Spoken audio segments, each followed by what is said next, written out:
Morning class. Today in biology we are going to study chapter 3rd. And what is the name of the chapter 3rd? The name is the cell.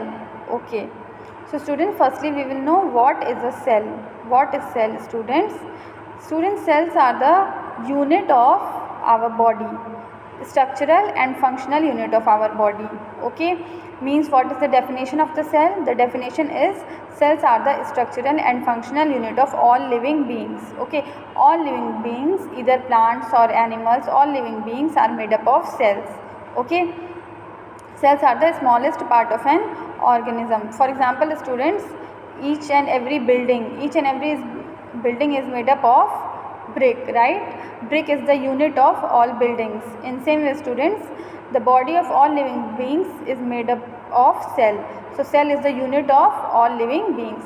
Like brick is the unit of building, in same way cell is the unit of body of all living beings. Now structural and functional unit. Okay, in here written, cells are the unit of structure and functional in all living beings. So what is the meaning of structural and functional unit? Students, structural and functional unit means that our whole body is made up of small cells. Okay, cells are very small boxes and our whole body is made up of small cells. That's why we say that cells are the structural unit. Means our body structure is made up of small cells. Small cells join together and they form the structure of our body. And functional unit means all the functions which our body perform is the result of the functioning of the cell. Okay, means every function, if we are breathing, means each and every cell of our body is breathing. Okay, is performing breathing. If we in our body digestion takes place, then that is also that our body cells perform digestion. Okay, so any function which our body perform is the result of performance of the cell. So whatever function our cell perform, we say that our body is performing that function. So in this way, cell is the functional unit of life also. Okay, so what is cell, students? Cell is the structural and functional unit of all living beings. Means all living body structure is made up of cell and all functions of living beings performed by the functions of cell. Okay, now discovery of cell. Students, who discovered cell? There was a scientist known as Robert Hooke discovered cell in 1665. Students, cells are very small in size. Without microscope, generally the cells are very small and without microscope we cannot see them. Okay, so firstly microscope was discovered, and after that Robert Hooke has discovered cell. How he discovered cell, students?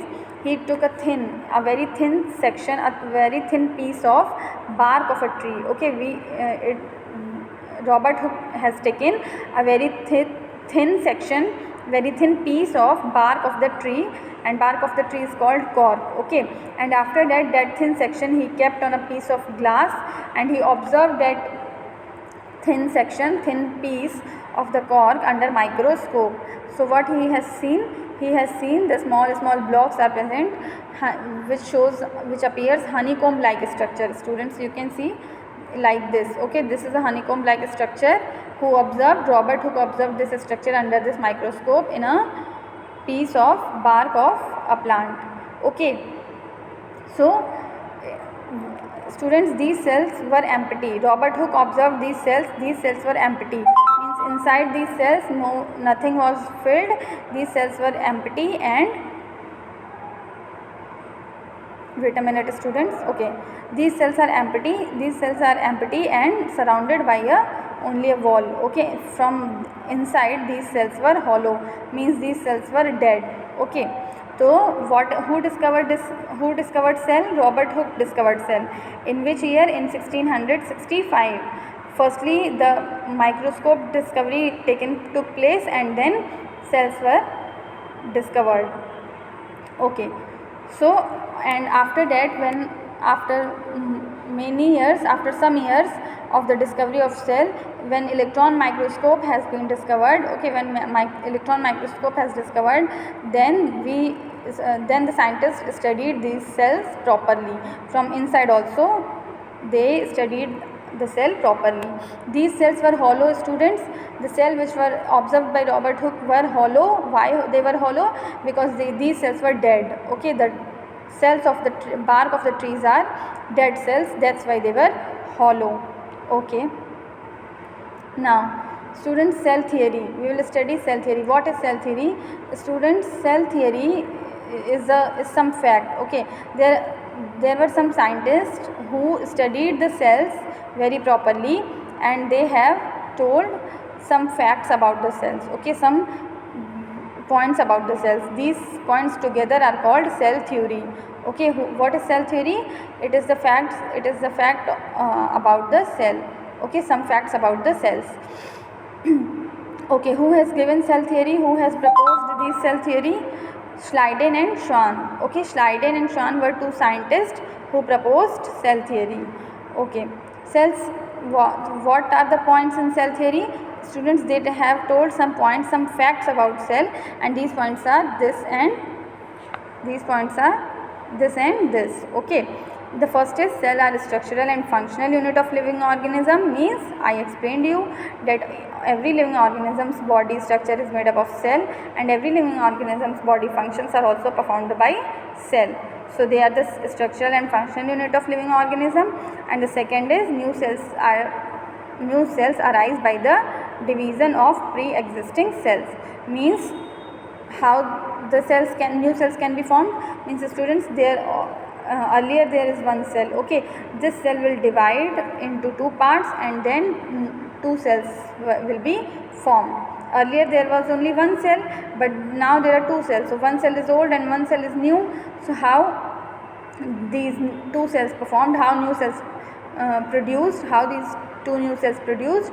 Because of the division of the cell. Okay, when existing cell divide, then only new cells can be formed. This is also and this is also. Okay, so we say that new cells arise by the division of pre-existing cells. Pre-existing cells means जो cells पहले से present हो. Okay, वही जब divide होती हैं, then new cells will be produced. Okay, so this was all about cell, discovery of cell and cell theory. Now students, we are going to study cells, their number, shape and size. Okay, so firstly we will see number of cells. Students, on the basis of number of cells, all living organisms are divided into two parts, unicellular and multicellular. Okay, number means one organism is made up of how many cells? On the basis of this, the organisms are of two types, unicellular and multicellular. Students, unicellular organisms are those with their whole body made up of only one cell. Okay, whose whole body is made up of only one cell. So they are called single celled organism and made up of only one cell. Their all body functions are also performed by only one cell. One cell will perform digestion also, excretion also, circulation also. Okay, all the functions are performed by only one cell. Okay, many tiny plants and animals are unicellular. For example, some unicellular plants are bacteria, Chlamydomonas, yeast. Okay, and unicellular animals are amoeba, paramecium. Okay, these are the unicellular animals. So what are the examples of unicellular? Amoeba, paramecium, bacteria. Okay, these are the unicellular organisms. Their whole body is made up of one cell, and their whole body functions will also performed by one cell. The next is multicellular organism. Students, those organisms whose body is made up of millions, billions, trillions of cells, those are called multicellular organisms. For example, human beings, rose, earthworm, fish, frog, people, neem. Okay, these examples are given in your book. Means all the except unicellular organisms, all the big organisms which we can see with the help of our eyes are called multicellular organisms. For example, because their body is made up of more than one cells. Their body is made up of millions, trillions of cells. Okay. Now students, I told you that multicellular organisms, millions, billions, trillions of cells are present. So students, how these cells are arranged in these multicellular organisms body? Students, they are arranged like this. Cells are there. Okay, Okay, cells are there. Cells, same type of cells combined together, they form tissue. Tissue combined together, joined together form organ. Organs joined together form organ systems, and organ systems joined together form organism. Okay, means cells, tissues, organs, organ systems, and then organism. For example, some cells join together and they form tissue. Tissue joined together form organs. Now some organs like mouth, esophagus, stomach, intestine, they join together form organ system. Organ system, for example, digestive system, respiratory system, circulatory system, and these all organ systems join together to form organism. Okay, in our body how many organ systems are there? 8 organs, mainly 8 organ systems are there in our body. So when these organ systems join together, they form organism. Okay, now cell shape. What is the cell shape, students? The shapes of the cell varies, okay, greatly varies they, and their shape depends upon the function of the cell. Okay, means shape of all cells depends on its function. Shape of the cell depends on its function. Students, different cells are there, so their function is different. The function of all the cells is different, that's why their shape is also different. Okay, students, for example, you can see this is muscle cell. Okay, this is muscle cell. Why its shape is like this? Because it has to contract, relax, and it helps in movement of the body parts. Okay, it helps in movement of the muscles, so that's why its shape is spindle shape. RBC, red blood cell. Why its shape of RBC? What is its shape? Its shape is rounded disc like. Okay, and from top and from bottom both sides it depressed. Okay, disc like and biconcave. Biconcave means from both the sides the cell is little depressed. Okay, so why its shape is disc like, rounded in shape and depressed? So that more oxygen it can carry. Okay, what is the function of RBC? Its function is to carry oxygen in our whole body. Okay, so that's why its shape is depressed from both the sides and disc like, so that more oxygen can attach to this RBC and can be traveled in our body. Okay, one is, students, white blood cell. The shape of white blood cell is amoeba like, or we can say irregular, because shape of amoeba is also called irregular. Irregular means their shape is not fixed. Okay, so amoeba, why its shape is irregular? The shape of WBC is irregular because, students, what is its function? Its function is to kill the germs. Okay, so if the germ is coming from this side, this white blood cell will change its shape like this. Okay, and it can destroy germs like this. If the germ is coming from this side, then its shape will be changed and maybe like this. Okay, it will become like this, so that the germ can destroy the germ from this side. Okay, so that's why we say that the shape of white blood cells is not fixed, it is irregular in shape. जिधर से germ आएगा उसके according to that its shape will be changed. Now nerve cells are the long and branched cells. You can see this is the nerve cell. These are very long and branched cells. Okay, so students, why it is long and branched? Because it has to carry messages from one part of the body to other part. Okay, from here it will receive messages and then it will carry the messages and transport it to other cells, other body parts.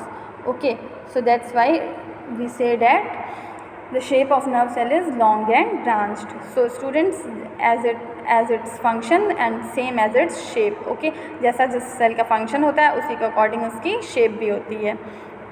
Like guard cells, in plants you can see guard cells, mesophyll cells, xylem vessels. Okay, these are the xylem vessels. You can see their structure is tube-like, so that more xylem vessels can attach. Many xylem vessels can arrange one above the other. Okay, this is one xylem vessel. Above it one more xylem vessel will be there. Above it one more xylem vessel will be there, and so the water can be travelled from bottom to top very properly. Okay, so the shape depends upon the function of the cell. Now size of cell, student, size is, some cells are very small in size and some cells are very big in size. The smallest cell in the world is a bacteria. Okay, whose size is 0.1 to 0.15, micron, and the longest cell of the human body is this nerve cell. Okay, bacteria is the smallest cell and the largest cell is ostrich egg. The ostrich bird is there and its egg is the largest cell. Okay, so generally if someone asks you that smallest cell, you will say bacteria, and the largest cell ostrich egg. But in human body, if someone asks you the smallest and largest cell of human body, then smallest cell is RBC. In our human body, smallest cell is RBC and longest cell is nerve cell. Okay, so students, this was all about shape and size of cell. Okay, so students, this was all about the discovery of cell, definition of cell, okay, and cell theory and number, shape and size of cell. Now on next time we will study about the cell structure, how it looks and how it is made up of. Thank you class.